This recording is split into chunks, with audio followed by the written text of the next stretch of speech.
grandesmaestros.unam.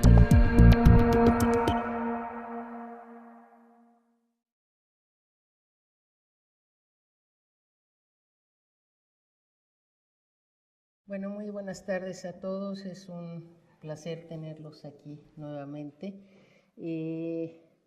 Mirna dice que es un curso delicioso. Pues qué bueno que lo podrido pueda ser delicioso. Y creo que por ahí quiero empezar. Por la corrupción, por lo podrido. Esto, porque al ratito les voy a... Si en un punto en que yo pudiera manipularlo, así como para que se vea hacia allá, hacia el público. Así.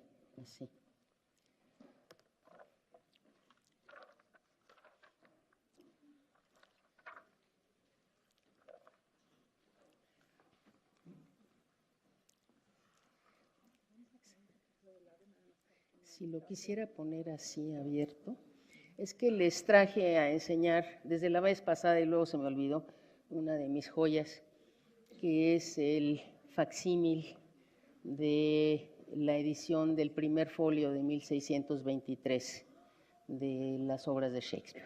¿Sí? A ratito les platico más al respecto, pero por lo pronto... ¿No lo va a aguantar? Bueno, una posibilidad sería apilar cosas aquí atrás. ¿Sí? Bueno. Bueno, por lo pronto este sería... ¿Se ve bien allí? ¿Sí? Es exactamente una edición facsimilar de cómo fue el folio de 1623. Creo que ese, tal vez, a ver. Sí, ahí está. Sí, porque una cosa es para tocar música y otra cosa es el peso de la cultura, ¿verdad? Bien, es la edición facsimilar que es muy hermosa y tiene una serie de dedicatorias por parte de un poema de Ben Jonson, que tanto lo criticó primero y luego ya lo adoraba, pero bien. Lo que es muy hermosa de la edición es que cada obra comienza con una cenefa y unas letras muy garigoleadas por aquí. Como podrán ver, luego se los puedo hojear un poco más, pero aquí está el índice y lo interesante es que dice que es un catálogo de todas las obras de teatro impresas a partir de copias originales, más al respecto que tiene un problema allí textual interesante. Entonces allí, como ven, una serie de, aquí la lista, como si fuera lo más importante, de los actores, entre los cuales el propio Shakespeare, aunque Shakespeare era actor bastante segundón, nunca fue actor principal. Pero miren, por ejemplo, el inicio de una obra. Shakespeare era, sobre todo, empresario, hombre de teatro, si hubo alguno, y pues sí, también actor, pero actor más bien segundón. En la representación de Hamlet hizo el papel del fantasma del papá de Hamlet. Nunca hizo el papel de Hamlet como tal. Ese era el actor principal, el más afamado de todos, que era Richard Burbage. Bien, quizá así están bien o estorba. ¿Está bien?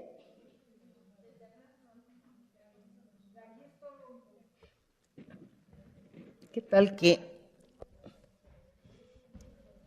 al rato enseñamos más, pero lo que podemos hacer es así. Así está mejor, ¿verdad?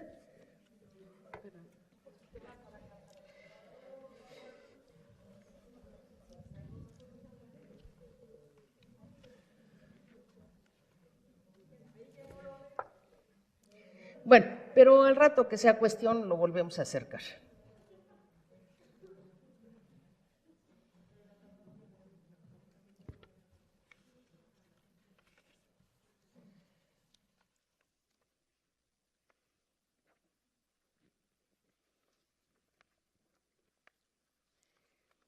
El problema es que no me traje mis otras notas.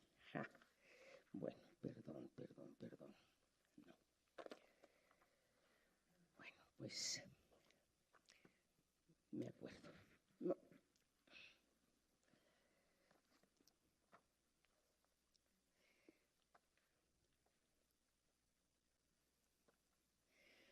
No, está bien, no me traje mis otras notas, pero no importa, el plato fuerte es el que sí me traje, así que no hay problema.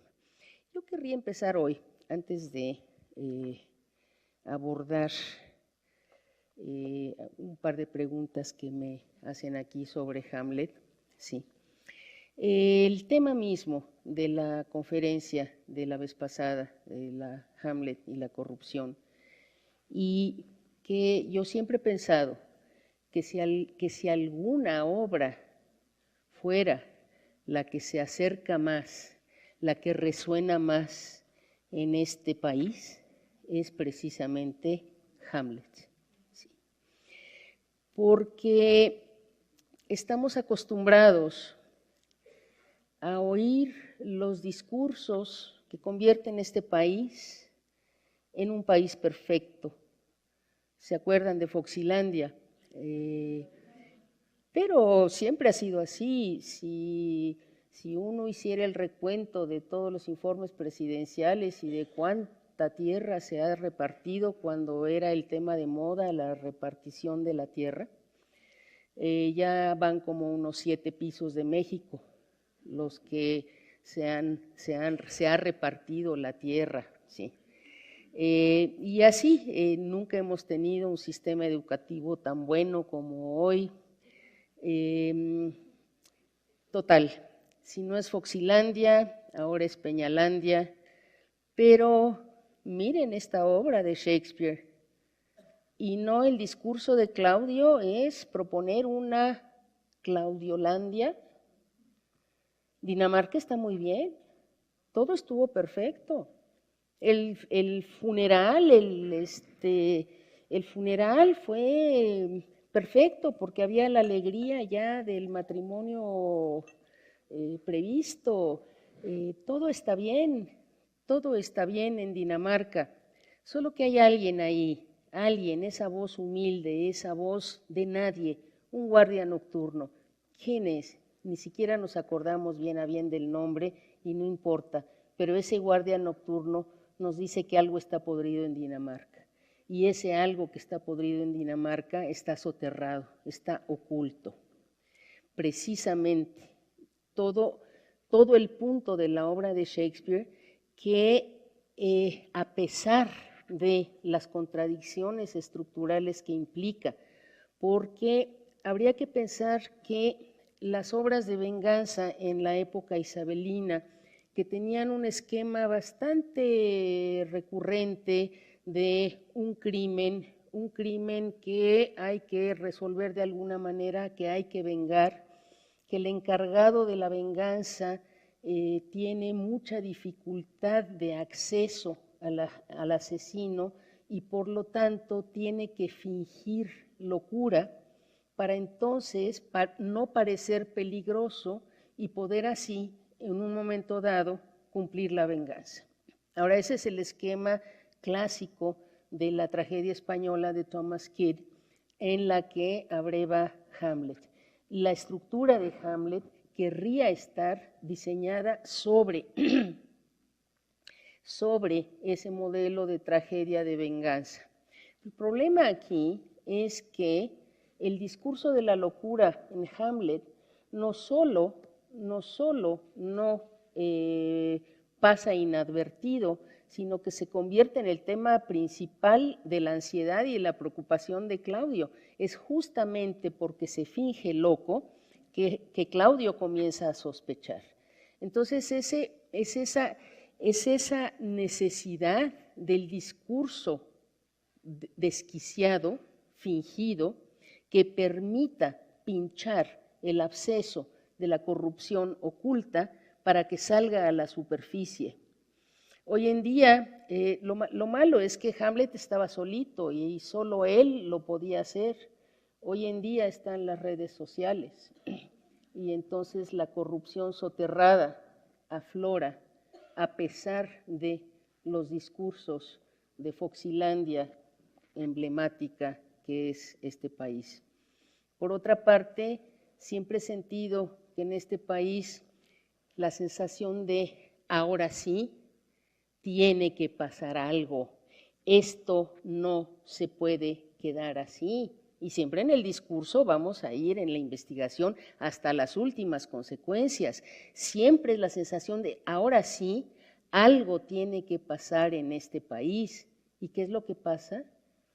Hay este impulso de acción de se llegará hasta las últimas consecuencias y luego viene alguna otra banalidad, otra tontería a interceptar ese impulso de acción, que es lo que pasa constantemente en la obra de Shakespeare y que es tan desesperante y tan desolador para el propio Hamlet, que toda acción iniciada, ¿sí? Por un lado está él, en tanto que ser obsesivo, a quien paraliza su propia obsesión, en tanto que ser contaminado también por la corrupción de su entorno, pero aún cuando él lanza un impulso de acción, ¿qué es lo que pasa? Vienen los idiotas de Rosencrantz y Guildenstern y se interponen, interfieren.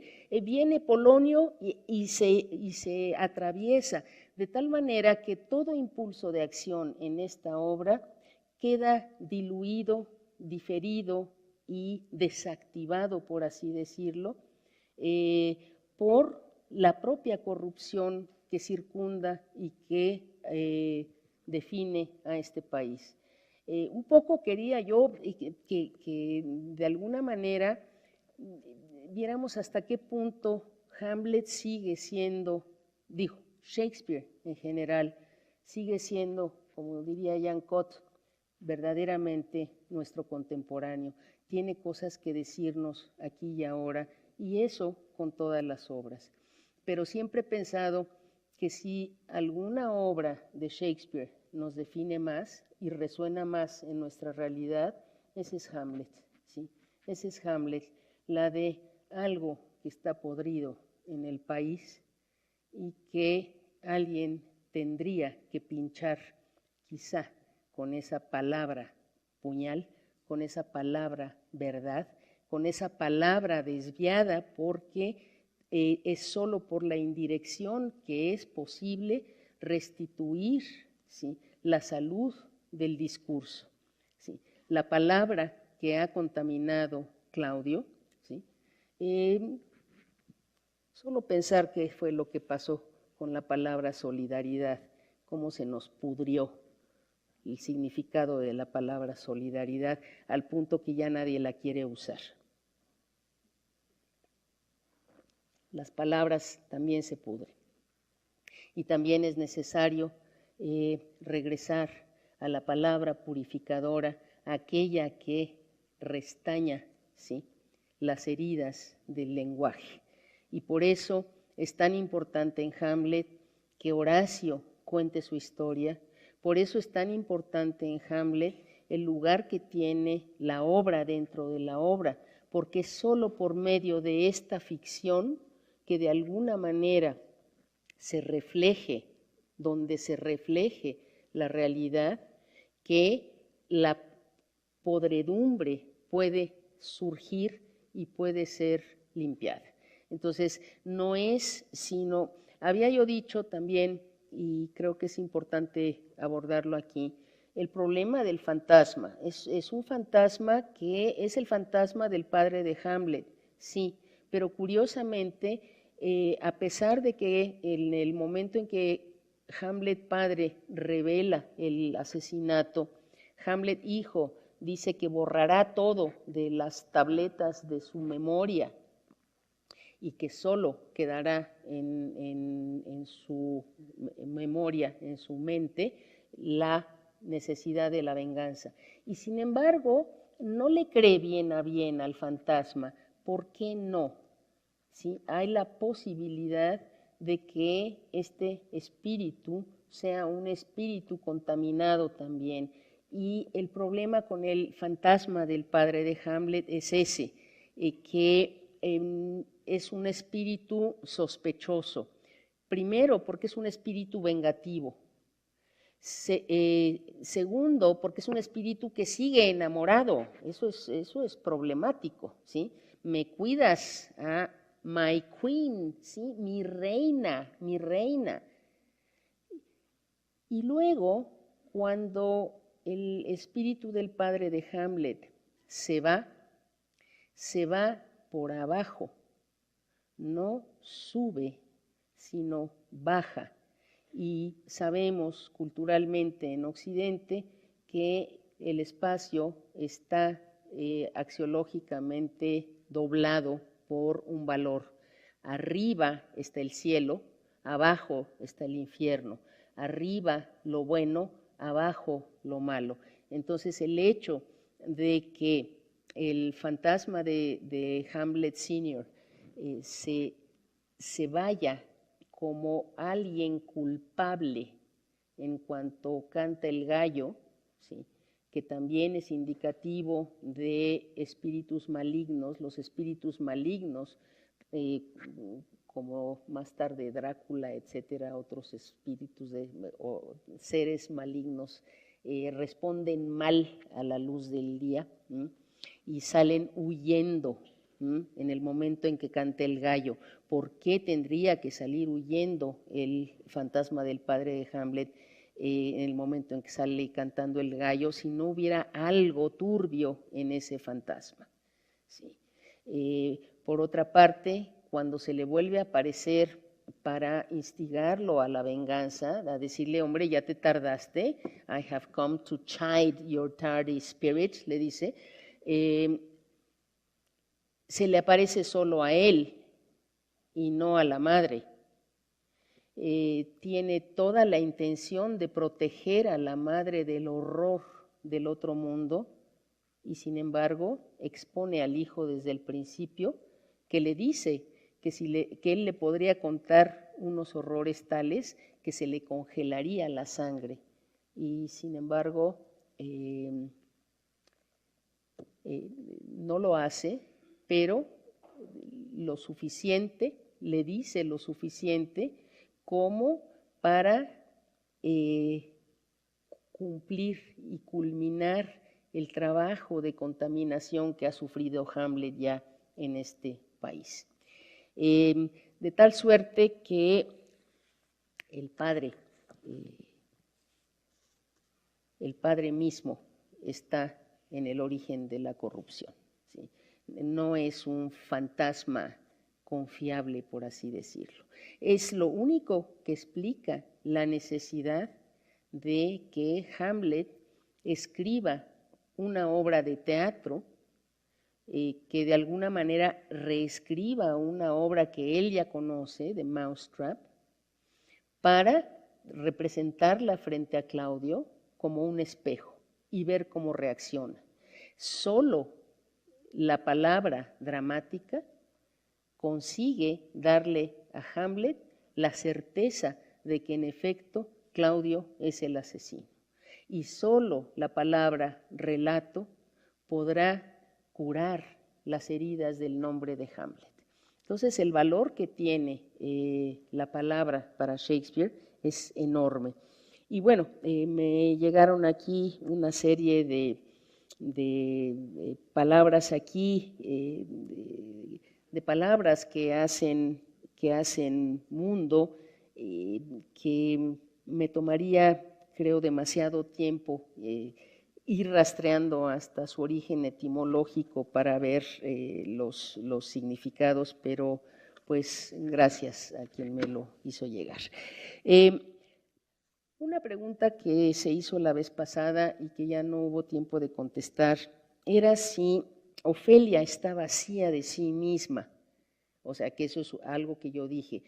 Ofelia es un ser en efecto vacío, incluso es un ser pantalla sobre la que se puede proyectar lo que fue Hamlet, ¿sí? Porque es precisamente en el discurso de Ofelia, después de que Hamlet la insulta y la manda al burdel, que Ofelia puede decir lo que fue Hamlet antes, ¿sí? El cortesano, el caballero perfecto, es decir, el hombre renacentista perfecto, ¿sí? Poeta, soldado, estudioso, la elegancia, y ahora es un guiñapo melancólico. Ese Hamlet solo lo conocemos en la pantalla del recuerdo de Ofelia. De la misma manera, podemos ver al Hamlet melancólico en la descripción que hace Ofelia de cómo entra Hamlet a su habitación y ya no sabemos si es un acto de loco fingido o es la melancolía real de la percepción que tiene Hamlet de lo que están haciendo con Ofelia.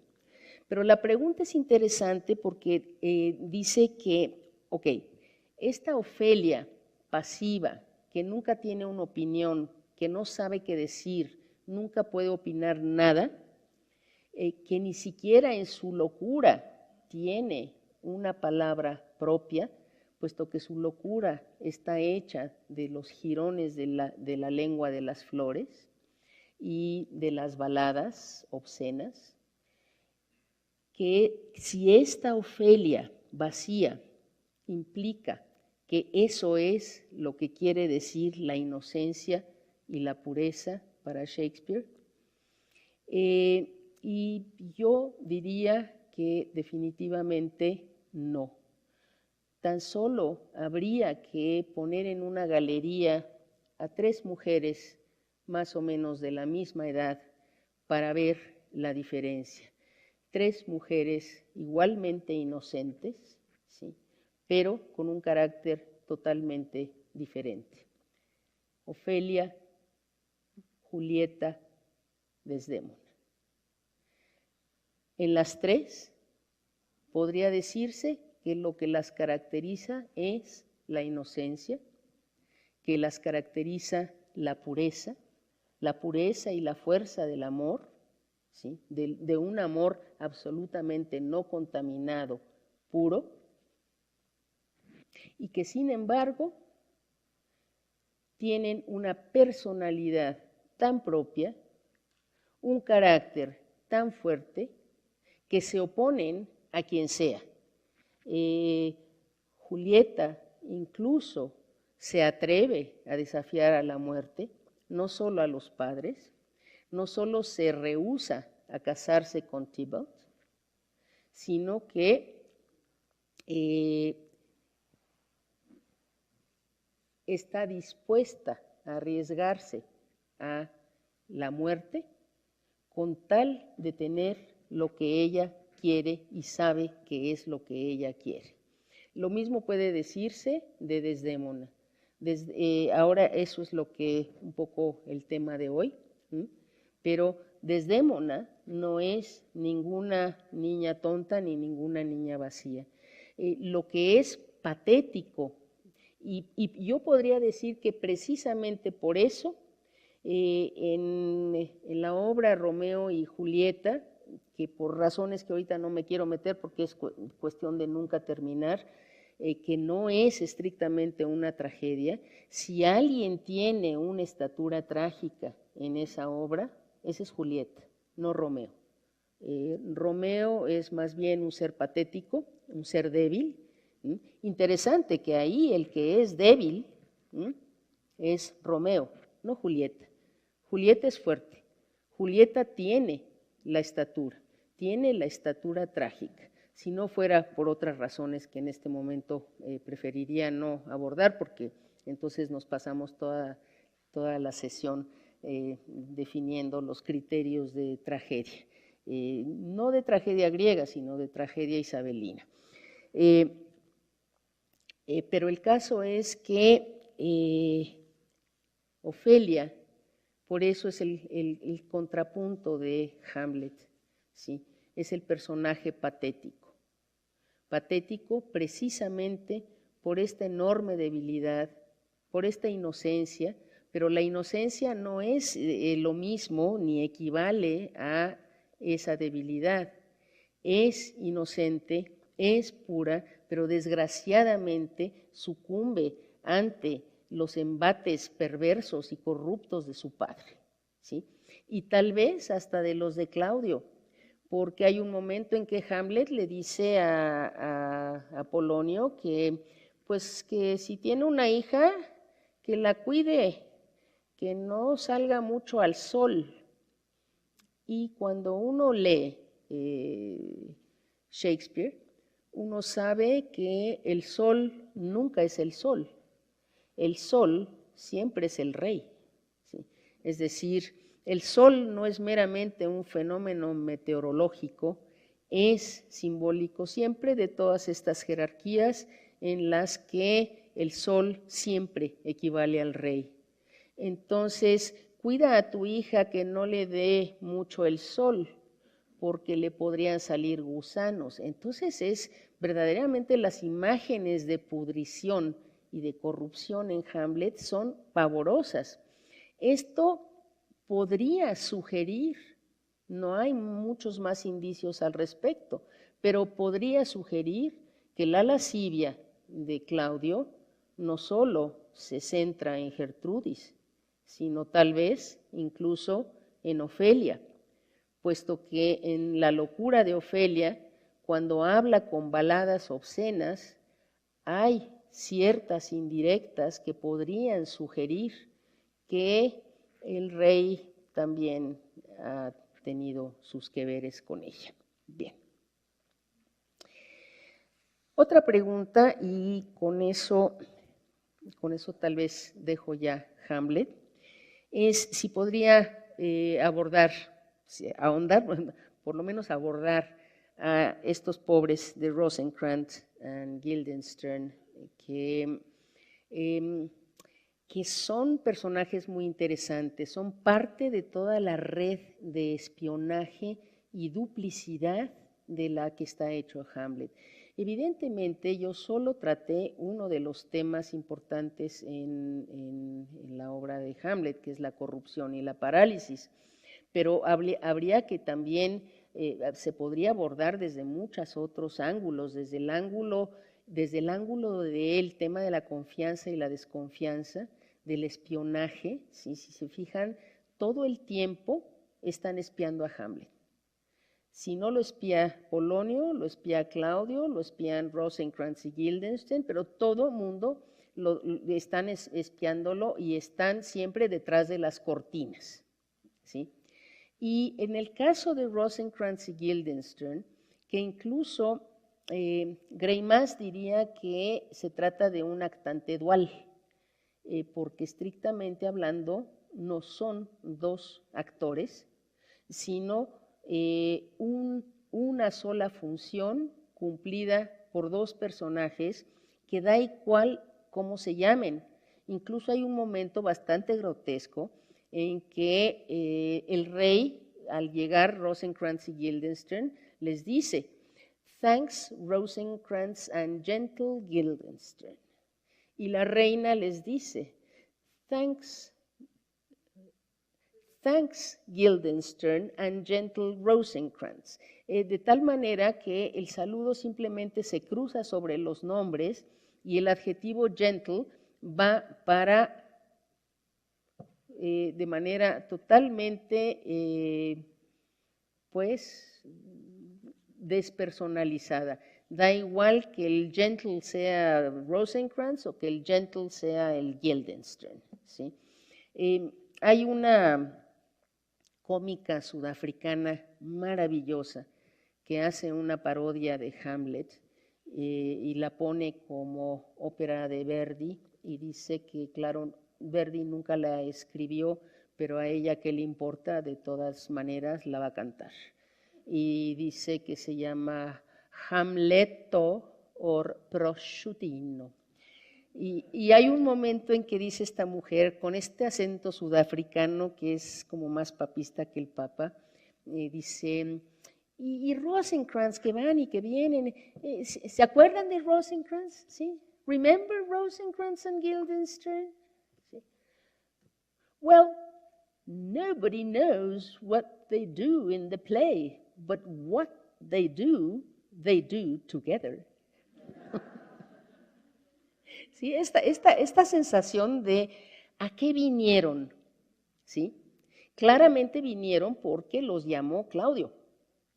Y claramente vinieron a espiar a Hamlet. ¿Pero lo logran? No. Son un par de idiotas. Ni siquiera entienden nada. Tan no entienden nada que a la hora que lo mandan, hay un mandato de Claudio para que Rosencrantz y Guildenstern se lleven a Hamlet a Inglaterra con una carta que dice que por favor maten a Hamlet. Hamlet simplemente intercambia la carta y pone una que diga pues maten a los que vienen con la carta. Pero lo que es todavía más absurdo es que en la historia de Hamlet llegan unos piratas, Hamlet logra salirse del barco donde está rumbo a Inglaterra, ¿sí? Y pues, perdón por mi francés, pero los pendejos de Rosencrantz y Guildenstern se siguen a Inglaterra ya sin Hamlet y con carta. Claro, llegan con la carta a Inglaterra y la carta dice que maten a los que llevan la carta. Entonces, por eso es tan extraordinaria la obra de teatro de Rosencrantz and Guildenstern and Tom Stoppard. Tiene una obra extraordinaria que se llama Rosencrantz and Guildenstern Are Dead. Es lo último que sabemos de ellos, ¿no? O sea, ¿qué pasó con aquella comisión a Inglaterra? Pues lo único que pasó es que Rosencrantz and Guildenstern are dead. Ya. Y este es el nombre de la obra de Tom Stoppard. Yo les juro que la obra se parece más a Esperando a Godot que a Hamlet. Ahora, lo que es muy interesante de lo que hace Stoppard es poner en relieve lo absurdo de la situación de Rosencrantz y Guildenstern, que es lo absurdo de la situación de cualquier espía, de cualquier alcahuete, de cualquiera que trabaja para corromper al otro. ¿Sí? Pues no tienen otra función más que ser dobles. Y es interesante cómo todo en Hamlet se dobla, ¿sí? Hay dos situaciones que son paralelas a las de Hamlet. La de Laertes con su padre y la de Fortinbras con el suyo. Rosencrantz y Guildenstern. En fin, uno podría hablar de Hamlet incesantemente, pero ahí va. Pasemos ahora a Otelo. No traigo mis notas, pero ahí más o menos me acuerdo, espero, antes de pasar al tema de la conferencia de hoy. El problema interesante, y aquí es donde quiero abordar el problema de las fechas de la datación de la obra de Shakespeare, que es muy complicada. En general, las obras que se ponían en el teatro, como pertenecían a la compañía, ¿sí? En un primer momento, Shakespeare era socio de una compañía de teatro que se llamaba de Lord Chamberlain's Men. Una vez que se muere Elizabeth y asciende al trono Jacobo I, se vuelve la compañía The King's Men. De tal manera que Shakespeare era socio de una de compañías de teatro que tenían el patrocinio real. De tal manera que las obras que él escribió, y por eso es toda esta cuestión de que si Shakespeare existió, que si no existió, porque claro, no tenemos una sola obra de su puño y letra. O sea, sí, él revisó en los años de la plaga de entre 1612 y 14, revisó los manuscritos y publicó como tales los poemas de Venus and Adonis and the Rape of Lucrece. Sí hay manuscritos de los sonetos, lo que no se sabe es en qué orden los hubiera querido publicar, pero no hay ni una sola obra de teatro que esté en su puño y letra. Y eso es lo que ha dado pie a que, claro, es que Shakespeare no las escribió, y hasta el extremo de decir, pues es que Shakespeare no existió. Digo, existió un señor William Shakespeare que se la pasaba comprando casas y bienes raíces para Stratford y haciendo transacciones comerciales muy exitosas, etcétera, etcétera. Pero que él no las escribió, que seguro las escribió Francis Bacon, ¿sí? O un aristócrata, Southampton o Oxford, o alguno de estos aristócratas. Porque pues que ni fue a la universidad, ¿cómo iba a escribir estas maravillas? Si ni sabía latín, ni sabía griego, porque Ben Jonson dice que pues, Shakespeare tenía un small Latin and less Greek. Bueno, entonces ignoramos, pues, ¿cómo va a escribir estas maravillas? Claro que no. Y si las hubiera escrito, ¿cómo no las iba a publicar si sus contemporáneos andaban así ostentando su vida y su obra y demás, Marlowe y Johnson mismo, etcétera, etcétera? Pero Shakespeare de veras era empresario y además era easygoing, pero además, y cosa muy importante, era un hombre de teatro. Sus obras, como tales, no le pertenecían a él, sino a la compañía. Y era la compañía las que las mandaba imprimir por el miedo a la piratería, si ya desde entonces había piratería. Nada más que los métodos de impresión pues eran muy precarios y muy provisionales.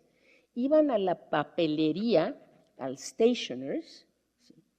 Y ahí publicaban, imprimían, más que publicaban, imprimían la obra que se estaba representando por miedo a que se la fueran a robar otras compañías de teatro rivales. Entonces, esa impresión de las obras generalmente era en el formato de cuarto. Esto quiere decir un gran pliego de papel, se dobla en 4, se imprime en las 4 caras para dar 8 páginas, ¿sí? Y ese es el formato. El formato del cuarto es más o menos, poquito más grande, pero no mucho, lo que es tamaño carta. ¿Ok? Todas las obras, conforme se iban representando en el teatro, luego se las llevaban a la papelería para que las imprimieran en cuartos. Entonces, de cada obra de Shakespeare siempre hay por lo menos 2 cuartos. Y el problema es que, ¿cuál es el texto cuál es el manuscrito a partir del cual se hacía la impresión en el cuarto? Pues la copia del apuntador, la copia del actor principal, la copia del director de la obra, pero nunca el manuscrito en puño y letra de Shakespeare.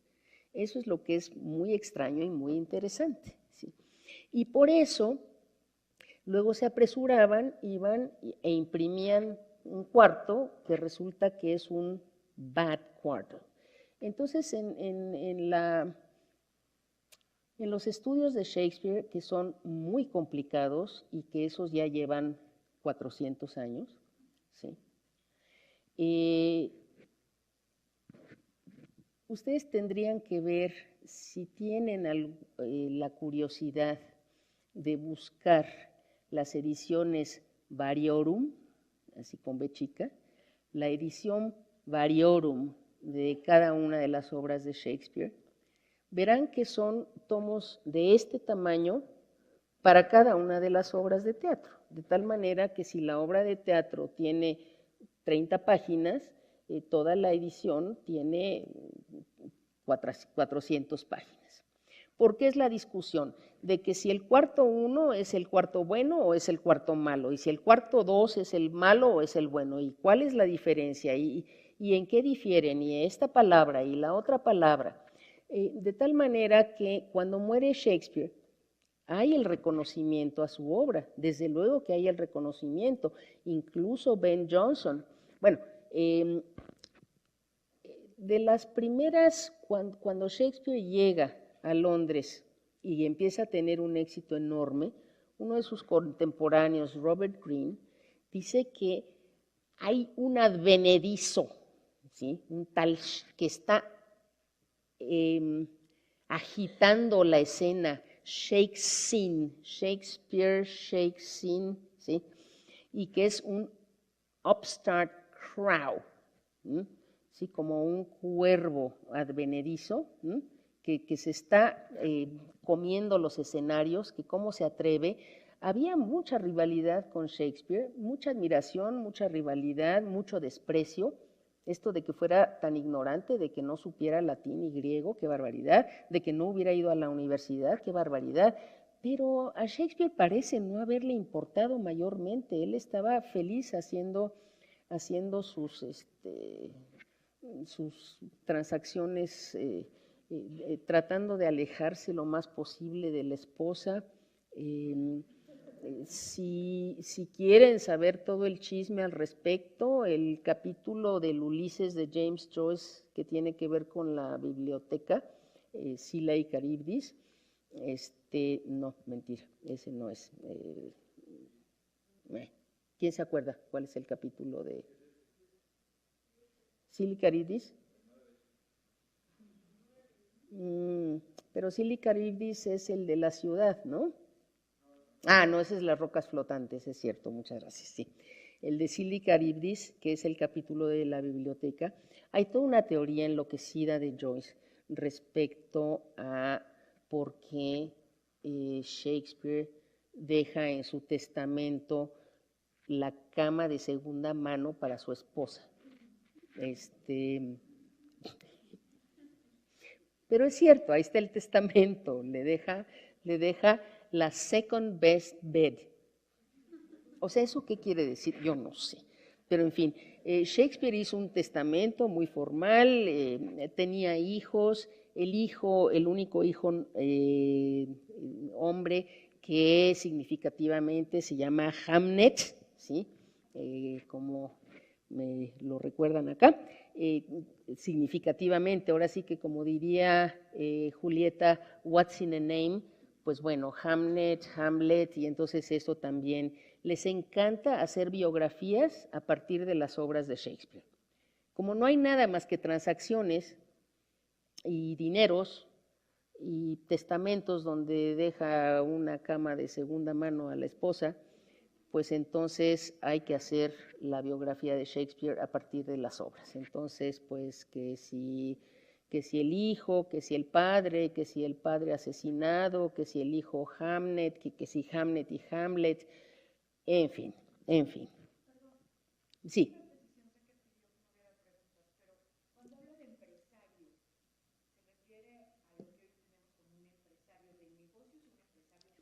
Un empresario teatral.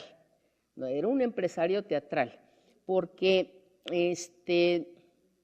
un poco como Hamlet en la obra, que escribe la obra, les dice a los actores cómo actuarla, da indicaciones, incluso acomoda al público, los va acomodando en sus asientos, un productor, no, pero además Sí, y tenía las acciones, bueno, lo que hoy se llamarían acciones, tenía una participación financiera en la compañía de teatro, de tal manera que las ganancias de la compañía, él tenía su parte en esas ganancias, ¿no? En ese sentido, sí, productor, empresario teatral, desde luego empresario teatral, pero y yo no sé si también empresario del otro, se la pasaba vendiendo y comprando real estate, ¿sí? De alguna manera se hizo de muchas propiedades en su pueblo natal, ¿no? En Stratford upon Avon. ¿Sí? En cuanto veía la oportunidad, compraba una casa y luego la vendía. Entonces, en fin, en fin. Bien, entonces, ¿cuál es el problema con Otelo? El problema con Otelo es que no hay ningún cuarto sino hasta 1622, ¿sí? O sea, un año antes de la publicación del primer folio.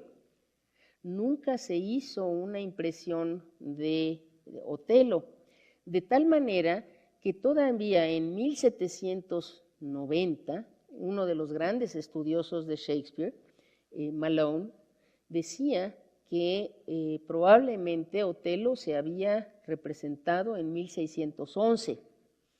Pero antes de morir, Malone dijo que tenía evidencia irrefutable de que no había sido en 1611, sino en 1604 que se había representado Otelo.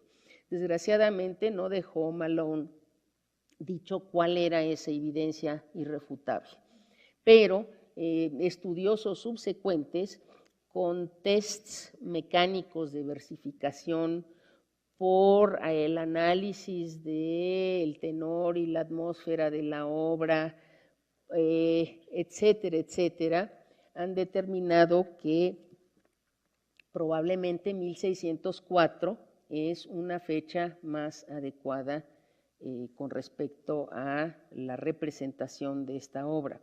1611 ya la pondría en contemporaneidad con La Tempestad y con las últimas obras, pero como ven, ¿cuánto es especulación con Shakespeare? ¿Cuánto de lo que sabemos de Shakespeare, de lo que está establecido y definitivo en Shakespeare, es gracias al trabajo colectivo y colaborativo de miles de estudiosos de Shakespeare a lo largo de 400 años? Por eso dije el primer día de manera muy brutal que pues Shakespeare no existe, estrictamente claro que no existe, es un fenómeno maravilloso, colectivo, cultural, ¿sí? De construcción cultural a partir de unos textos que seguramente escribió este señor Shakespeare, que es definitivamente el mismo, claro que es el mismo, y es genial. Tan es el mismo que cuando no es el mismo se nota. Y se nota, por ejemplo, en las escenas de la bruja Hécate en Macbeth, ¿sí? Toda la versificación, todo el discurso de Hécate claramente no es Shakespeare, es alguien más, es una interpolación feliz, pero eso es otra cosa, ¿no?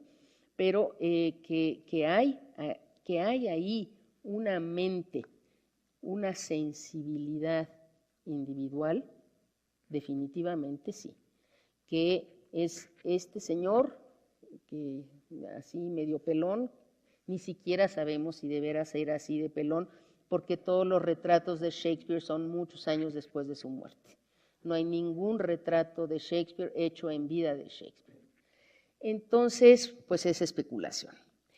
En esta obra, como en la mayor parte de la producción de Shakespeare, se inspira, tiene una fuente en una colección de cuentos de un italiano llamado Cintio, que se llama Hecatomini, y que relata punto por punto la misma historia que vemos transformada en esta joya que se llama Otelo, ¿sí? Ahí, ahora sí, que érase un moro, érase un moro feroz, no es cierto, érase un moro valiente, noble, de origen y estirpe majestuosa, como él mismo dice, que decidió emigrar a Venecia, prestar sus servicios y volverse militarmente tan indispensable para el Estado que llegó a ser un hombre muy apreciado. Una hermosa veneciana se enamora de él le corresponde, ¿sí? Se casan. El argumento, si se fijan, es bastante sencillo, ¿sí? Aquí el moro, noble, de estirpe originalmente mora aristócrata, majestuosa, que presta sus servicios a Venecia. Una muchacha veneciana se enamora de él, se enamoran los dos, amor perfecto, correspondido, se casan. Viene una guerra de Venecia en Chipre, y entonces tiene que irse Otelo a Chipre y se lleva con él a Venecia. Mientras tanto, su alférez está muy resentido con él porque él esperaba tener el puesto de teniente, ¿sí? Subteniente, y Otelo se lo confiere a Casio, que es de mejor clase social y e intelectual que Iago, el alférez, y lo cual es el origen del resentimiento y del odio por Otelo. Estando en Chipre, Iago decide que se va a vengar de Otelo y de Casio, el que fue nombrado para el puesto que él quería, armando una intriga para que Otelo crea que la esposa Desdémona le está poniendo el cuerno con Casio. ¿Okay? Triunfa la intriga de Iago. Otelo deja de creer en la fidelidad de la esposa y la acaba matando. Ya.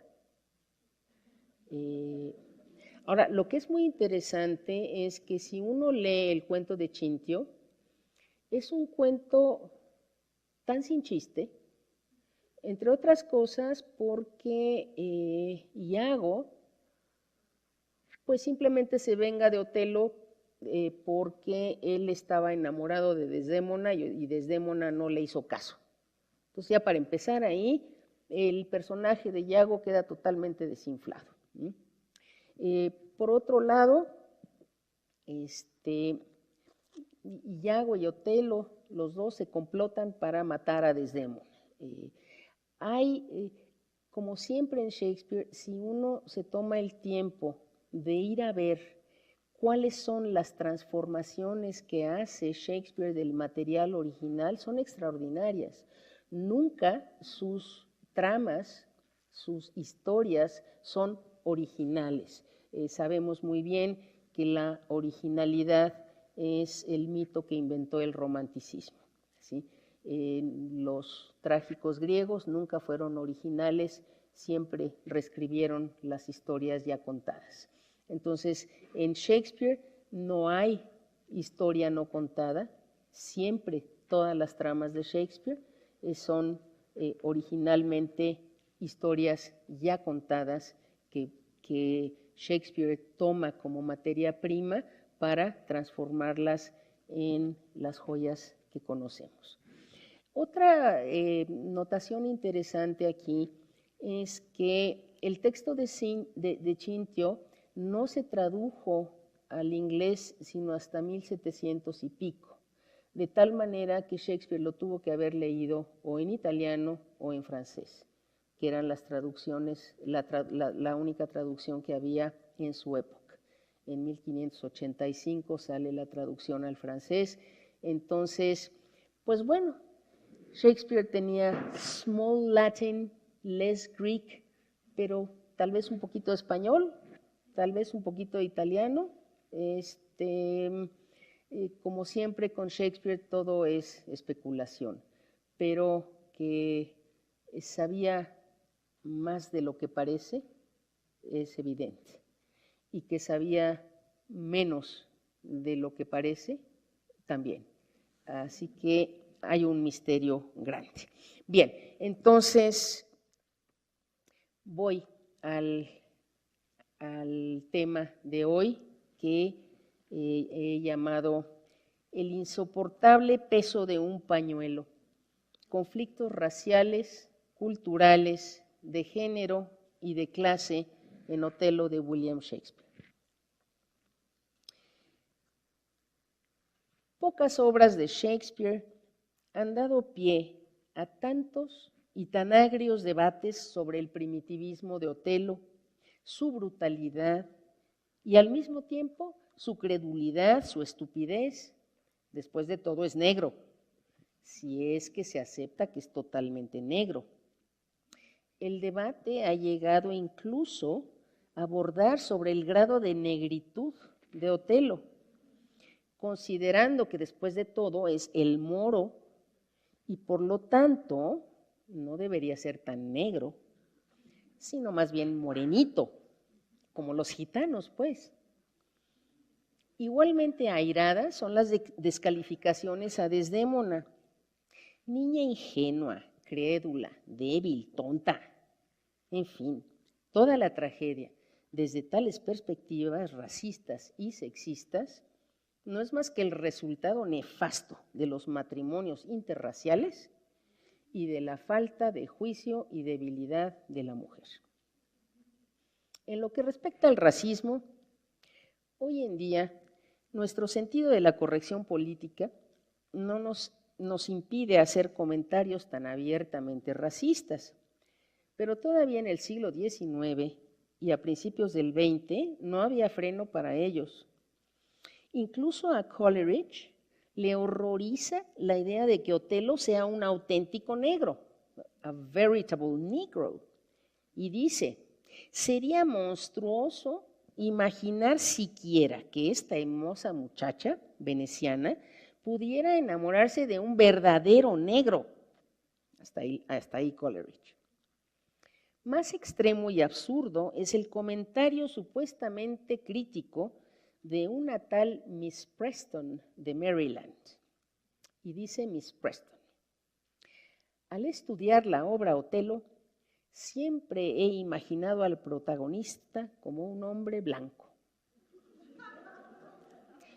Es cierto que el dramaturgo lo pinta de negro, pero ese tono no le va.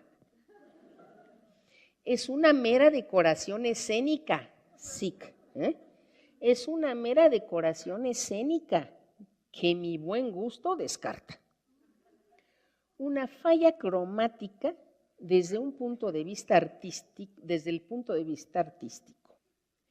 Shakespeare era un delineador demasiado correcto de la naturaleza humana como para haber coloreado a Otelo en negro, si tan solo hubiera tenido experiencia personal en lo que respecta a las idiosincrasias de la raza negra.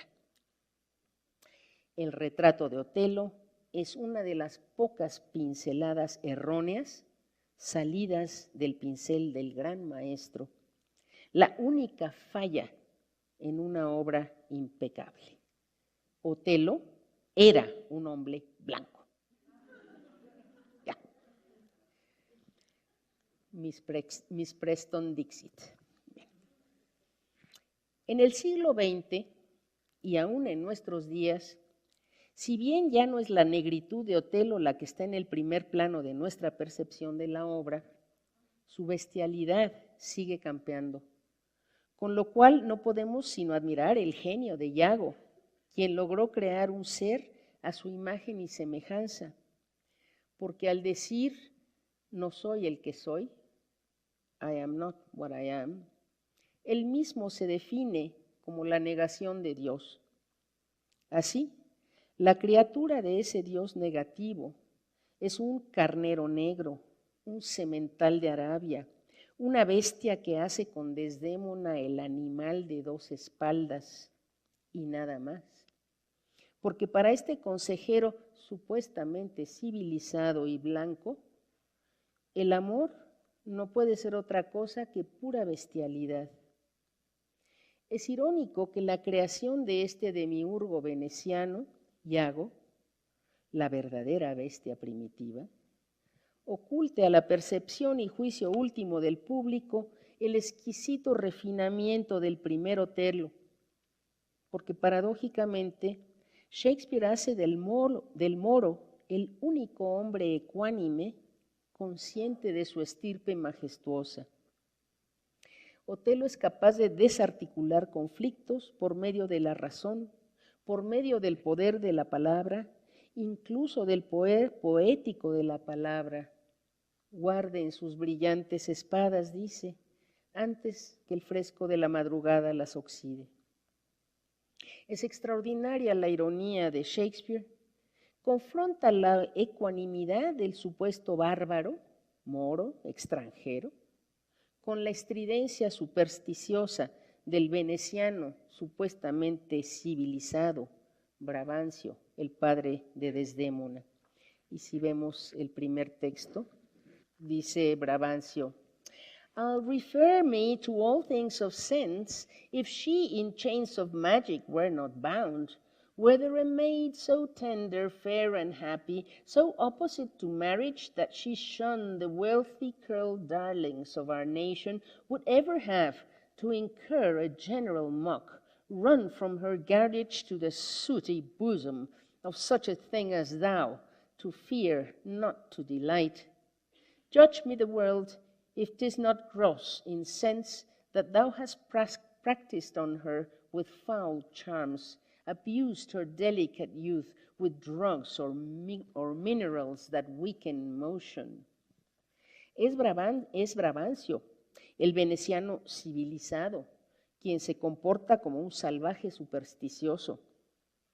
A la larga y desgraciadamente, son los venecianos salvajes los que acaban acallando la voz ecuánime de los servicios prestados por Otelo, los venecianos civilizados, los que prestan oídos sordos a las virtudes de Otelo que él había confiado hablarían por sí mismas.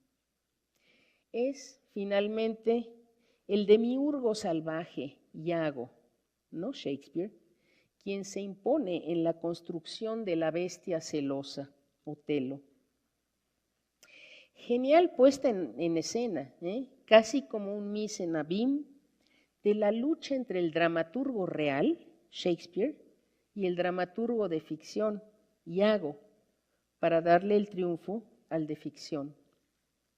Casi parecería como si Shakespeare hubiera propuesto una línea narrativa. La valerosa muchacha veneciana que se enamora de un heroico capitán moro y desdeña a toda su familia y a toda la sociedad para casarse y vivir con él. Y Iago hubiera torcido esa línea narrativa para introducir su propio engendro, que además él lo anuncia al final del primer acto. Ah, lo tengo, ya está engendrado. El infierno y la noche darán luz a este monstruo. Es Iago entonces quien engendra al monstruo de los celos, la bestia de los ojos verdes. Del mismo modo, el juicio sumario que pesa sobre Desdémona en la percepción del público es el de la debilidad, la ingenuidad, incluso la estupidez. ¡Ay, qué débil! ¡Qué tonta! ¿Cómo no se da cuenta? Pero el texto de Shakespeare nos dice algo mucho más complejo, mucho más doloroso. No, Desdémona no es débil, es violenta, transgresiva, sensual, tal vez demasiado sensual para la época. Desafía al padre, a la madre y a la sociedad. Se rehúsa a quedarse en Venecia cuando a su marido lo mandan a Chipre. Y entonces vemos el segundo texto. Dice Desdémona, that I did love the more to live with him, my downright violence and storm of fortunes may trumpet to the world. My heart subdued even to the utmost pleasure of my lord.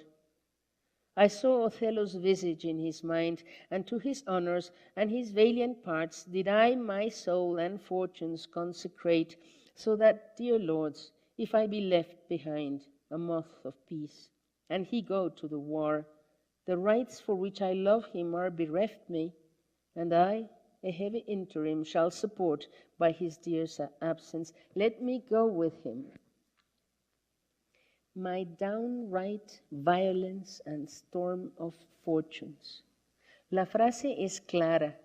Estamos frente a una voluntad férrea de transgresión por parte de Desdémona que ella misma califica como violenta.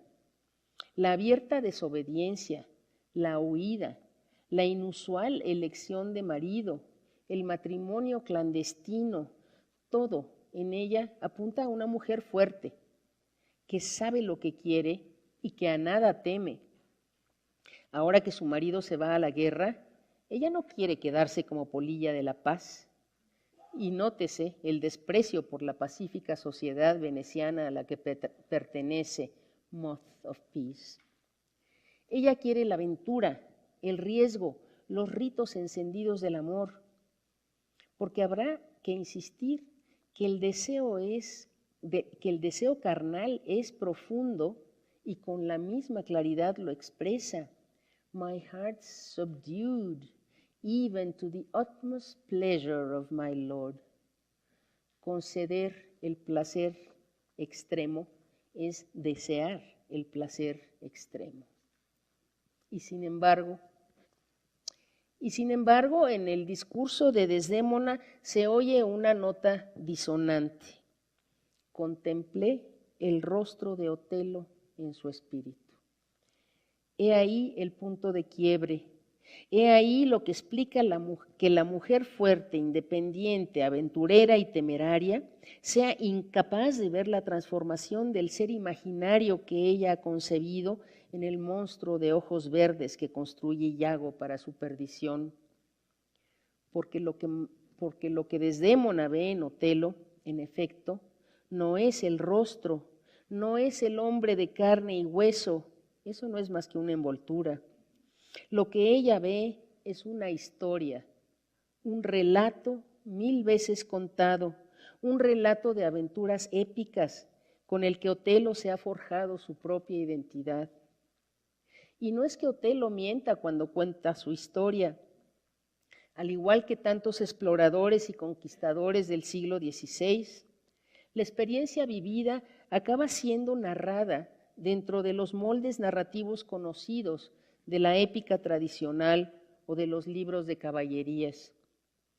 De ahí la sensación del déjà vu en la historia de Otelo, en la que vemos aparecer caníbales y antropófagos y hombres cuyas cabezas asoman a sus pechos, rocas y montes cuyas cimas alcanzan el cielo.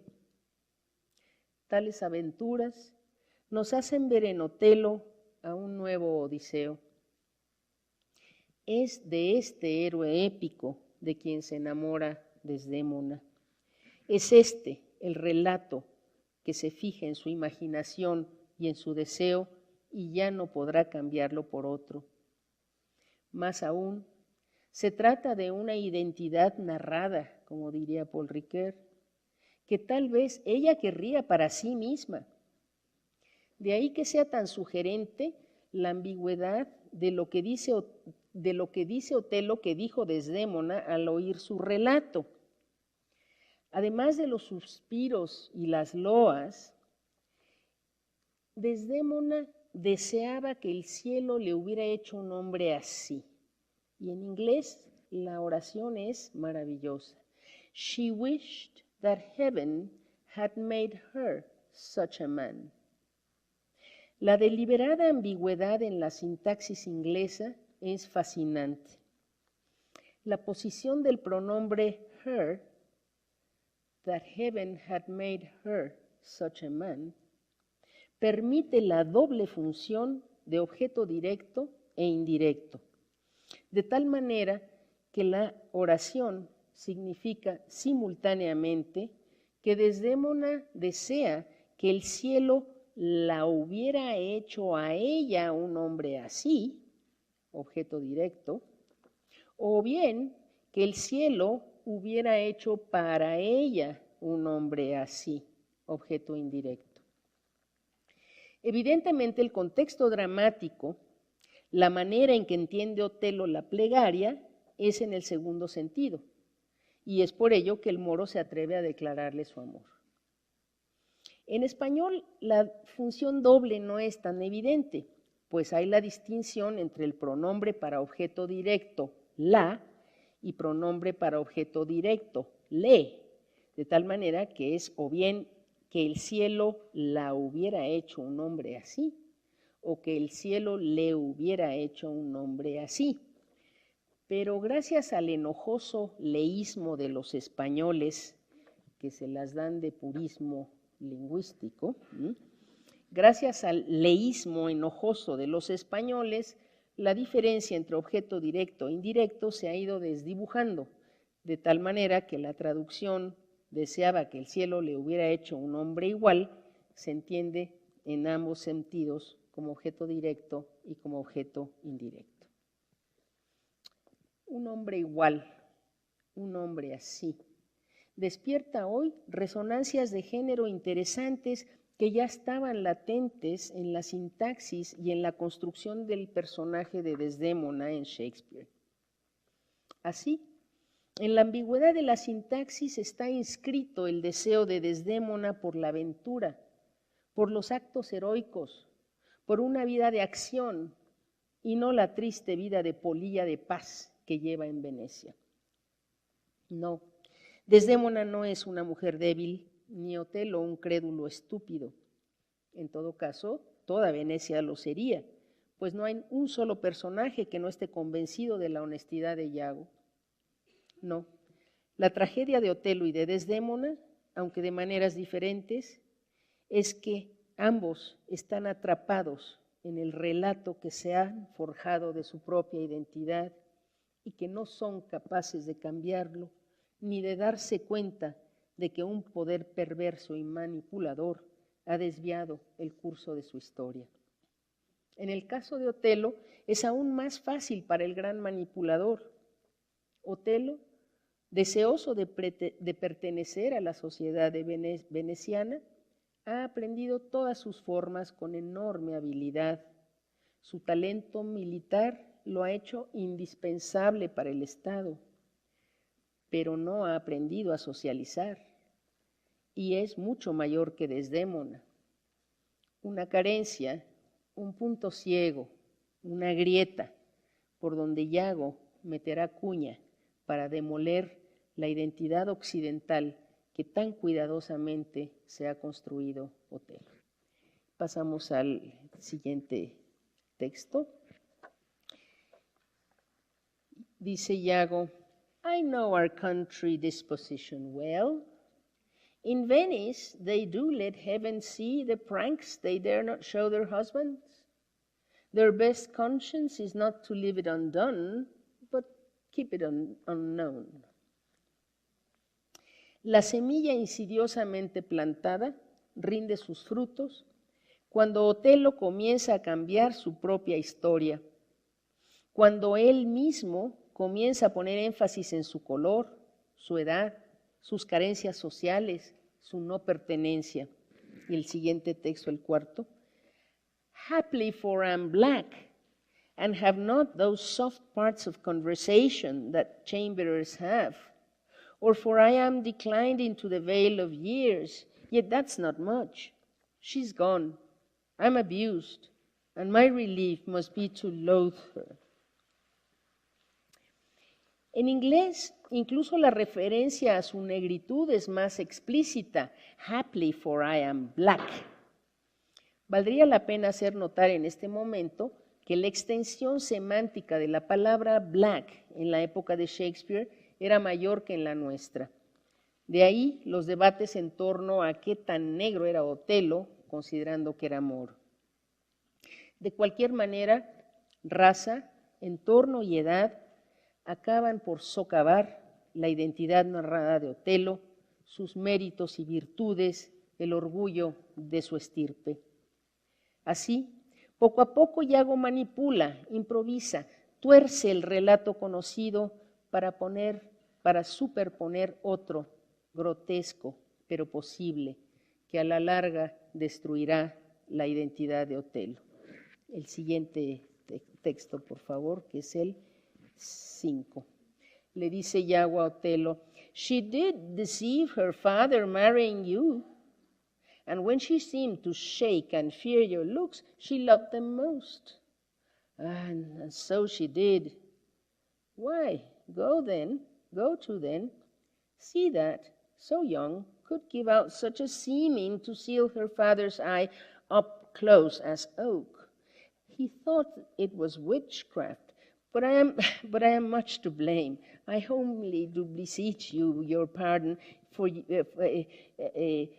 too much loving you." Caracteriza al insidioso discurso de Yago su deliberada y constante inconclusión. Dejar siempre en lo no dicho la sensación de peso e importancia, al grado de que lo dicho parece ser apenas la punta del iceberg de profundidades insospechadas. Emblemático de esta terrible, aunque gradual, distorsión es lo que acaba ocurriendo con el pañuelo.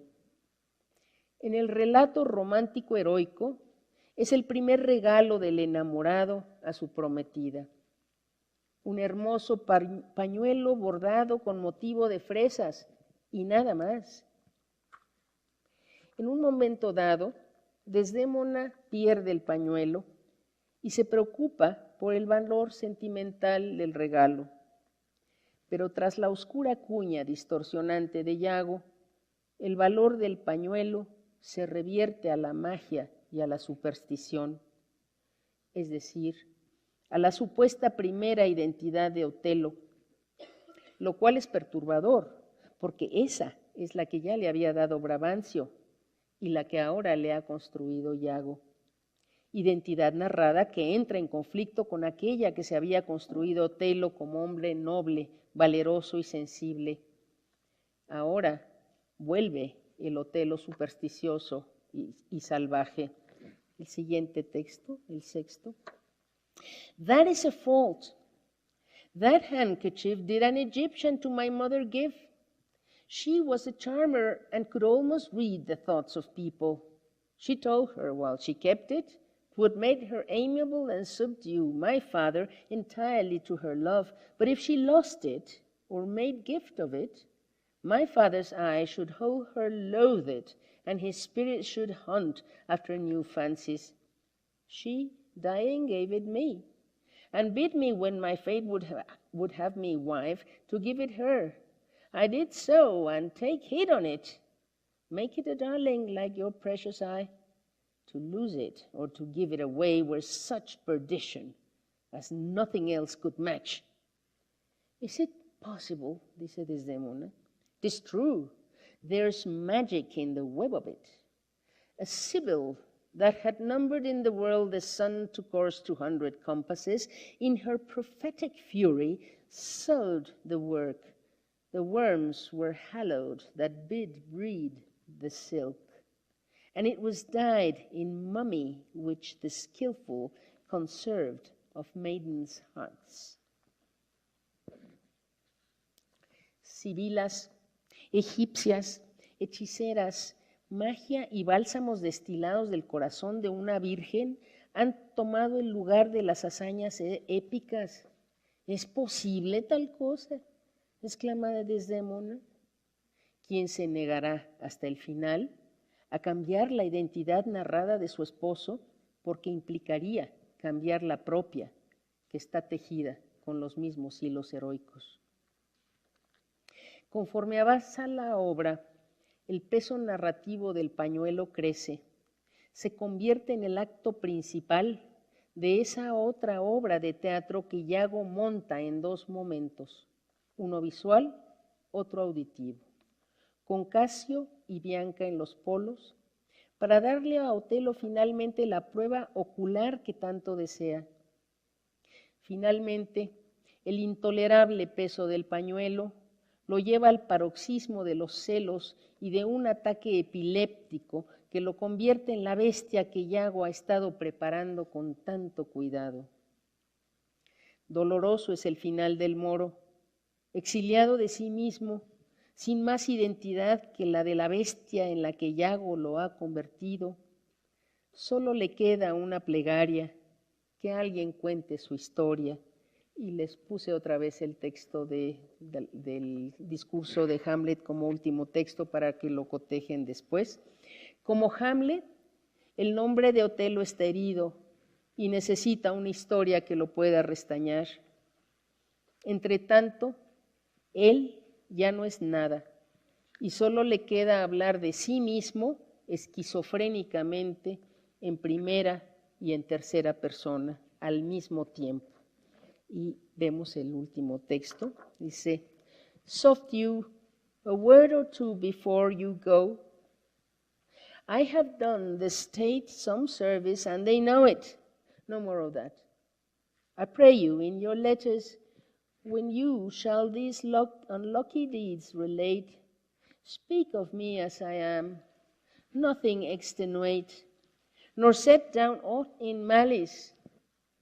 Then must you speak of one that loved not wisely, but too well, of one not easily jealous, but being wrought, perplexed in extreme, of one whose hand, like the base Indian, threw a pearl away richer than all his tribe, of one whose subdued eyes, albeit unused to the melting mood, drop tears as fast as the Arabian trees their medicinal gum.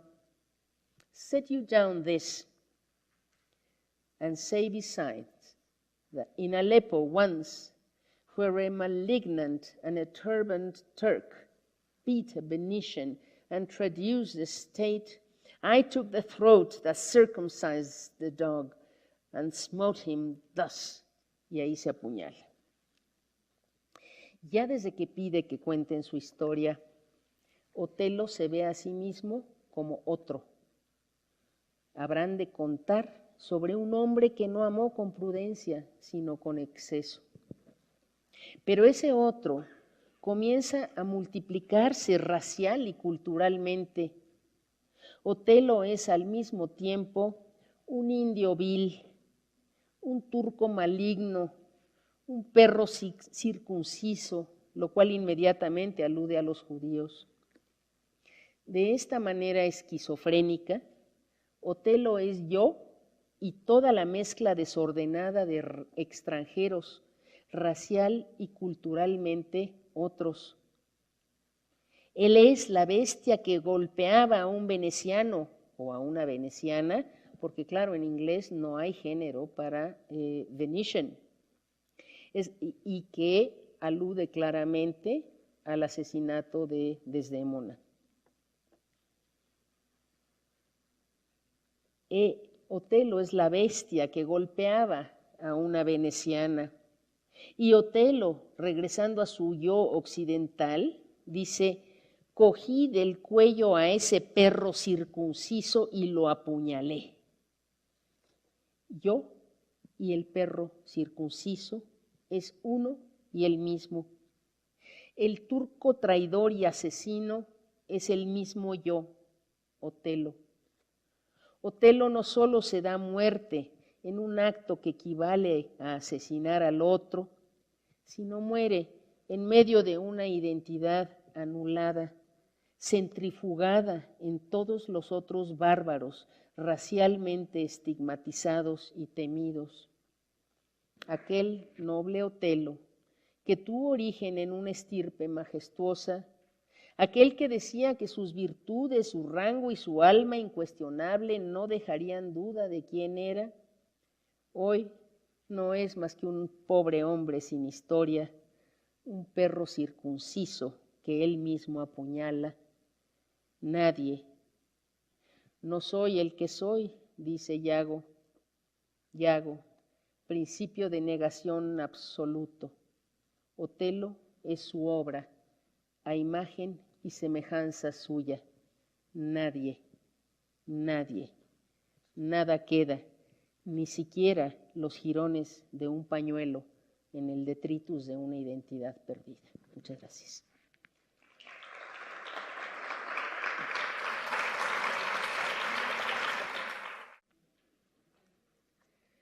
Bien, muchas gracias. Hay aquí una pregunta, comentario que me parece muy interesante, que dice, me parece que en Otelo la fragilidad del amor de la imagen del mundo construido se derrumba ante la intriga al revelar esta las carencias y debilidades de Otelo y no sus fortalezas. Esa es como la primera parte del comentario. Y sí, en efecto, este es el problema y justamente un genio maligno, porque la inteligencia de Yago es enorme, y habría que pensar en la mente de Yago como un vasto estercolero que permite que crezcan y fructifiquen las peores imágenes, ¿no? Imagínense un hombre que piensa que el amor no es más que hacer la bestia de dos espaldas. Ya con eso está la clase de mundo que puede imaginar Yago. Pero, en efecto, es precisamente porque esa identidad narrada de Otelo es bastante frágil, ¿sí? Es heroica, es épica, está construida de sus aventuras, pero también de su profundo desconocimiento de la sociedad que ha adoptado. Otelo quiere ser veneciano, pero no ha aprendido a ser un veneciano completo. Es decir, solo el talento militar es el que lo hace pertenecer a Venecia, pero en realidad él no pertenece a esta sociedad y es su no pertenencia la fuente, la primera razón de su debilidad, la no pertenencia a esta sociedad. Entonces, claro, Yago en cualquier momento lo convence de que en efecto las venecianas, pues en fin, de lo que se trata es de ocultarle a los maridos lo que hacen con otros, no de no hacerlo. Y con eso queda convencido de que así es, precisamente por su desconocimiento. Sí, es de la debilidad de esa identidad construida que se agarra Yago para derrumbarla. No hay fortaleza finalmente en Otelo más que su fortaleza militar y la fortaleza de su nobleza, pero una nobleza que no ha echado raíces culturales en ningún lado realmente, ¿sí? La otra parte dice que Yago podría ser el espejo que revela el lado oscuro de Otelo, y no solo que este sea al final la creación de Yago. Sí, ahí hay una ambivalencia magistral, ¿sí? Porque el salvaje, celoso, ¿es una creación de Yago o es una creación de Yago a partir de un material que ya estaba allí, en ese Otelo oscuro y posible de antes de la identidad que Otelo mismo se construye, ¿sí? Y esto tiene que ver con otra pregunta que sí es en realidad Iago el protagonista de Otelo, la obra, quiero suponer, ¿no? Yo diría que incluso más. Iago es el dramaturgo que escribe la obra Otelo. Sí. Y esto es lo que me parece un hallazgo y una genialidad en Shakespeare. El hecho de que ponga en escena, casi como en Misa Anabim, esta lucha entre dos dramaturgos, el real Shakespeare y el ficcional Iago. Y esto, por lo visto, es un esquema que a Shakespeare le gusta mucho y que lo hace de manera extraordinaria en varias obras. Habría que pensar en Ricardo III. Ricardo III también es ese otro intrigante que le encanta cambiar la historia. O sea, él ve para dónde va la historia, Ricardo, y dice, así, pues no, a este lo mato y a este también, y al otro lo encierro en la torre. Es muy interesante porque en Ricardo III Shakespeare se está basando en material histórico, pero el hecho es que él pone a Ricardo III como si él estuviera dirigiendo la acción de la obra y la estuviera construyendo.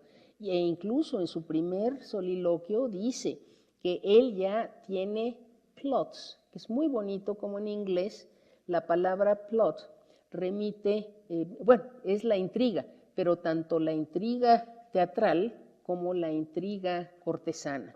Entonces, plots have I made, dice Ricardo III, en los que van a ver cómo a mi hermano lo voy a sacar de la jugada, a los otros los voy a llevar a la torre y finalmente para poder sentarse él en el trono. Y finalmente el gran demiurgo, dramaturgo, el más frío y calculador de todos, que es Edmundo en El Rey Lear, ¿sí? Es él quien cambia la historia. Pero es algo que a Shakespeare le gusta mucho, estos personajes que son tan autoconscientes y sobre todo autoconscientes de la capacidad que tienen para cambiar el curso de la historia, ¿sí? Y eso es lo que hace Iago.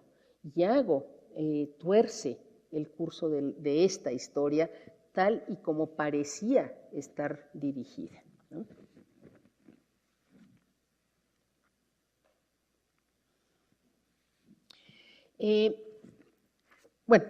Con respecto a qué puedo decir del carácter débil de Otelo, que es susceptible de ser contaminado por los celos, sí, es esa debilidad, la debilidad que finalmente tiene su origen en esta debilidad cultural, racial y de edad, ¿sí?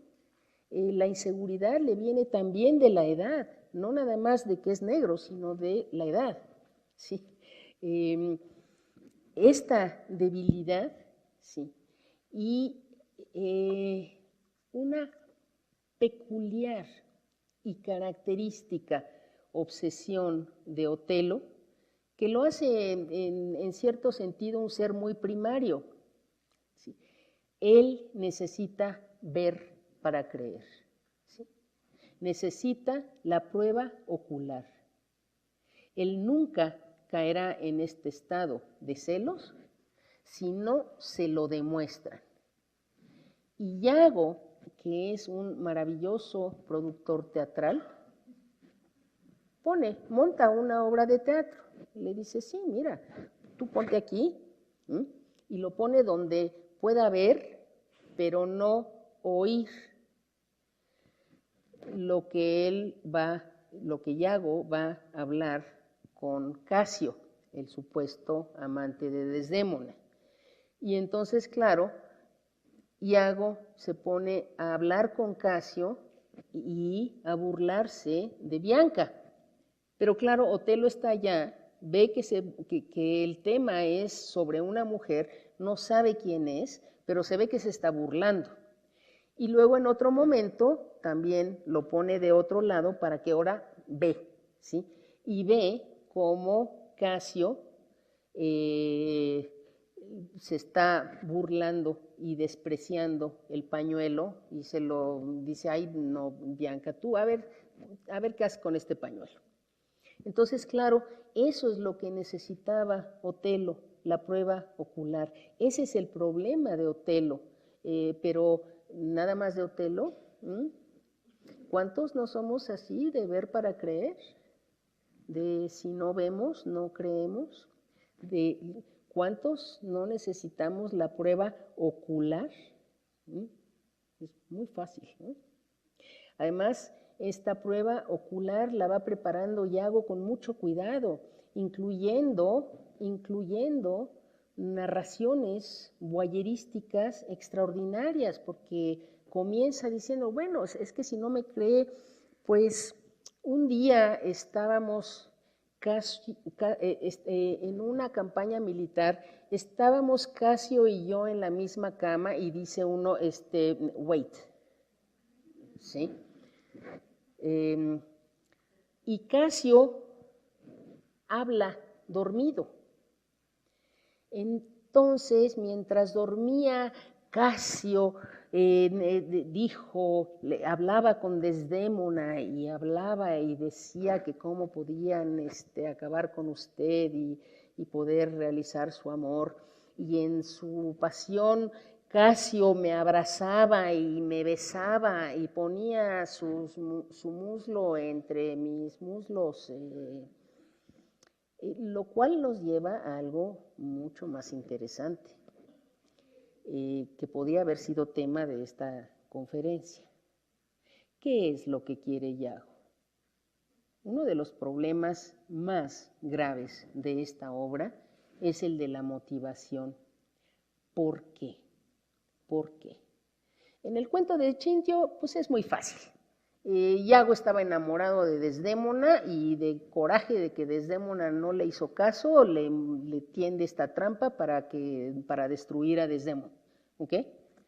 Pero aquí, en un primer momento, Yago se queja de que odia al Moro porque no le dio lo que él merecía. Y entonces uno se acuerda de Hamlet, de que uno tiene que sufrir the patient merit of the unworthy takes, ¿verdad? Y dice uno, pues este es uno de esos que tiene méritos y no le han valido los méritos porque no tiene una clase tan alta como la de Casio. Entonces, en primer lugar, Yago dice que se va a vengar de Otelo porque no le dio el puesto que le dio a Casio. Y entonces, para eso, pues de una vez, con Desdémona y demás, y pues ya arma la intriga. Pero luego en otro momento y en otro soliloquio dice que lo que pasa es que él sospecha que Otelo se ha acostado con Emilia, su esposa.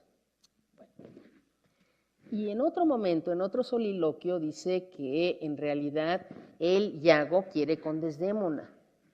Y entonces finalmente uno se pregunta, frente a tal sobreabundancia de motivaciones, lo que estalla es el problema mismo de la motivación. ¿Qué quiere Yago? ¿Qué es lo que quiere Yago? ¿Por qué? ¿Sí? Sobre todo considerando que él es el principio absoluto de la negación, ¿sí? Todo lo destruye, todo, no hay ningún valor cultural, afectivo, valor humano, ninguno para él vale nada, ¿sí? La manera en la que trata al idiota de Rodrigo, ¿sí? Rodrigo sí que quiere con Desdémona. Y entonces Yago se aprovecha para sacarle todo el dinero que puede a Rodrigo, prometiéndole que, pues sí, que le va a traer a Desdémona en bandeja de plata. No, ese era Salomé, ¿verdad? No, ya. No confundamos las obras. ¿Qué quiere? ¿Qué quiere? Daría como para otra sesión completa. ¿Qué es lo que quiere Iago? ¿Mm? Pero esta narración que le hace a Otelo es muy perturbadora. ¿Mm? Ostensiblemente, la narración del sonambulismo de Casio es para comenzar a darle esas pruebas, no la prueba ocular, pero la prueba narrada, ¿sí? Miren en Shakespeare cómo constantemente el valor que tiene el relato, ¿sí? Que se hace del otro, para modificar el curso de la acción. Entonces, de ahí tantos estudios sobre la posible homosexualidad de Iago, ¿sí? ¿Qué es lo que quiere Iago? Por un lado, y claramente, él desearía, o sea, ¿cuál es el deseo de Iago? Ese es quizá uno de los problemas más grandes de la obra, ¿sí? Quizá más grande que el peso del pañuelo, ¿sí? Eso tal vez pesa todavía más. El enigma del deseo de Iago, el enigma del deseo de Iago que claramente pasa por una triangulación. Quisiera ser Otelo, pero también quisiera ser Casio, es decir, el rubio y el negro, los dos superiores a él. Realmente es como querer ser esa completud que está en la oscuridad y en la luminosidad, simbolizadas por Otelo y por Iago, ¿sí? Y hay cosas que dice que o son verdaderamente banales o son de una profundidad insondable, porque de pronto dice, bueno, como esto de decir, I am not what I am, que en un primer momento dado, pues parece simplemente un sinsentido, a menos que se acuerde uno de que esa es la manera en que Dios se define a sí mismo, pero positivamente, soy el que soy. Cuando Iago dice, no soy el que soy, es la negación absoluta de la creación. Pero cuando él dice, were I the Moor, I would not be Iago. Y dice, bueno, pues sí, si yo tuviera ruedas sería bicicleta, ¿no? Bueno, sí, ok, si yo fuera el moro, no sería Iago. O es una aseveración estúpida, o es de una profundidad casi insondable. ¿Qué quiere decir? Y ahí otra vez es la lengua a la que hay que entrar, porque ese would, ¿sí? Si yo fuera el moro, no sería, pero el auxiliar allí, I would not be Iago, puede querer decir simplemente no sería, pero también puede querer decir no querría ser, ¿sí? Como will, ya no como auxiliar, sino como verbo, to will, que es tener la voluntad, desear. Entonces, si yo fuera Otelo, no querría ser yo. Uy. Bueno, para la próxima.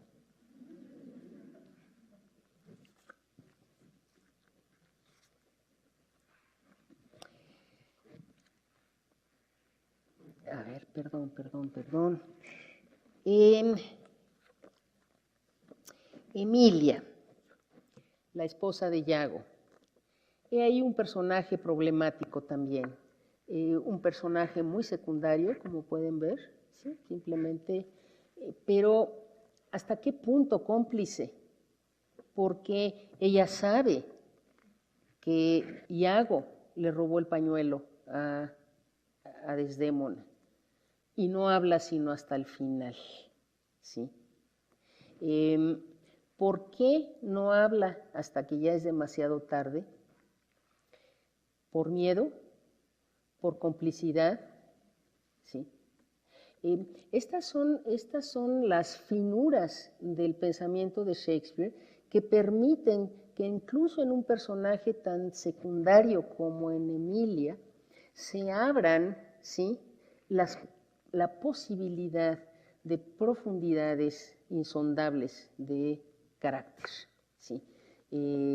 Una de las cosas que es más admirable de Shakespeare, también sus tramas, pero sobre todo la construcción de los personajes, la profundidad de las emociones y claro, estoy diciendo los lugares comunes de todos los siglos que han pasado desde que se murió Shakespeare, ¿sí? Pero esto explica el por qué los críticos, entre otros los psicoanalistas, les encanta analizar a los personajes de Shakespeare como si fueran personas, ¿sí? Porque hay algo en los personajes de Shakespeare que los hacen más grandes, que los hacen de tal grandeza, de tal hondura, que parecen desbordar los límites de las tramas a los que pertenecen, ¿no? De tal manera que horrorizados frente a una mujer que dice que ella ha amamantado y sabe lo bello que es amamantar a un bebé, qué bueno que si ella hubiera prometido hacer las cosas, a ver, estrellaría los sesos del bebé. ¡Qué barbaridad! Una mujer así, formidable, como Lady Macbeth, crece tanto, que se acaba saliendo del marco de la obra a la que pertenece y la gente comienza a indagar en a ver cuántos hijos tuvo Lady Macbeth. Y entonces ya no es un personaje, es una persona, ya no es un personaje que pertenece a un mundo que la circunscribe y más allá del cual no puede significar. Pero esto ha ocurrido con Shakespeare siempre. La densidad de la construcción de personajes en Shakespeare es tal que crea la enorme ilusión de que son personas, bueno, Astrana Marín, cuando traduce en su traducción de Lear, es que esta mujer es un tigre. Y se pelea con Lady Macbeth, se pelea con Goneril y Regan y dice que son unas bestias salvajes esas hijas, qué barbaridad, son unos tigres. Ay Dios, bueno, pues son personajes. Bueno, esto ocurre con Emilia. Miren qué personaje tan pequeño, es un personaje muy menor, de veras muy menor. Y sin embargo, con la suficiente ambigüedad, con la suficiente grietas que permiten tener atisbos a otras posibilidades, ¿sí? Porque por un lado, ella es la que viene y denuncia finalmente al marido y por eso por eso saben los venecianos de la trama de este perverso consejero. Pero la pregunta siempre es, ¿por qué no lo denunció antes? ¿Tanto miedo le tiene? En fin. Ay, favor de recomendarnos buenas ediciones en español. Uf, bien. Perdón, conozco poco. Sí sé decir que la de Astrana Marín, ay Dios, es verdaderamente mala. Es la que da pie a andar comparando Shakespeare con Cervantes, que si Shakespeare es mejor que Cervantes, que si quién sabe qué. Ah, por Dios. Pero es que de Shakespeare queda nada, más que la trama. En las traducciones que yo conozco en general, hay muy pocas. Las únicas que más o sea, no trabajo Shakespeare en español, perdón. Lo que sí conozco es del proyecto que está publicado por Nuestros Clásicos aquí en la UNAM, perdón, en difusión cultural. La colección Nuestros Clásicos, el proyecto Shakespeare que dirigía María Enriqueta González Padilla. Ella hizo muchas de las traducciones nuevas, muchas son buenas, ¿sí? Hay otras dentro del proyecto que son excelentes, están las de Federico Patán, las de Alfredo Michel. Alfredo Michel es muy buen traductor de Shakespeare, tradujo Otelo y lo tradujo muy bien. Es lo más. Ahora, la otra parte de la pregunta, también alguna edición en inglés con descripciones amplias de simbolismos. Bueno, las grandes ediciones de las obras de Shakespeare, desde luego, son, en primer lugar, bueno, la que ya es para eruditos es la Variorum, ¿sí? Porque es así, son unas disquisiciones que en cada página del texto dramático solo pasan 2 versos y toda la página llena de notas, ¿sí?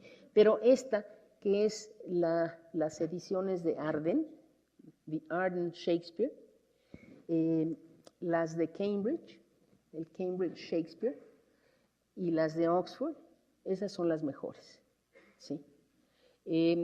Tienen notas, tienen introducciones muy buenas, generalmente a cargo de estudiosos de Shakespeare muy destacados, y son las mejores ediciones que les puedo recomendar. Ahora, con esto termino, nomás para desconstruir esto, que se pasaron casi 400 años llegando a la versión definitiva de las obras de Shakespeare, y ya que se llegó a la versión definitiva de las obras de Shakespeare, consignadas en Arden, en Cambridge y en Oxford, ¿sí? Llega la era cibernética, tenemos acceso a todo, y entonces ya cualquiera de nosotros podemos hacer nuestro Shakespeare as you like it. Nos vemos entonces el día 14. Muchas gracias.